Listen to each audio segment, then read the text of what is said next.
রাজধানীর মিরপুর দারুস সালাম আনন্দনগর টাইলকং কনভেনশন সেন্টারে শুক্রবার সকাল 11টায় অনুষ্ঠিত হয়েছে বাংলাদেশ সড়ক পরিবহন চালক ফেডারেশন কেন্দ্রীয় সংগঠনের আলোচনা ও পরিচিতি সভা।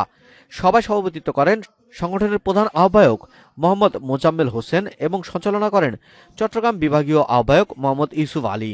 অনুষ্ঠানে প্রধান অতিথি হিসেবে উপস্থিত ছিলেন বিশিষ্ট আইনজীবী অ্যাডভোকেট বরকতুল্লাহ খান।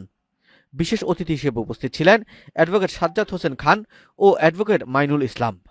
এছাড়া আমন্ত্রিত অতিথি হিসেবে উপস্থিত ছিলেন মোহাম্মদ কামাল হোসেন। সভায় দেশের বিভিন্ন বিভাগের প্রধান আহ্বায়কগণ উপস্থিত ছিলেন।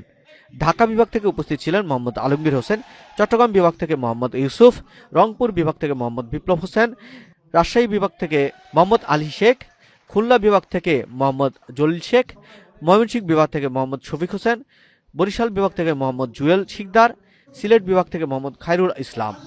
সভায় বক্তারা বলেন, দেশের পরিবহন খাতকে আরও সুসংগঠিত করা ও চালকদের অধিকার সংরক্ষণের জন্য সবাইকে ঐক্যবদ্ধভাবে কাজ করতে হবে।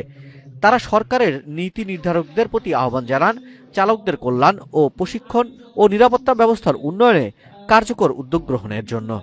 অনুষ্ঠান শেষে সংগঠনের ভবিষ্যৎ কর্মপরিকল্পনা ঘোষণা করা হয় এবং উপস্থিত সদস্যরা ঐক্যবদ্ধভাবে কাজ করার অঙ্গীকার ব্যক্ত করেন।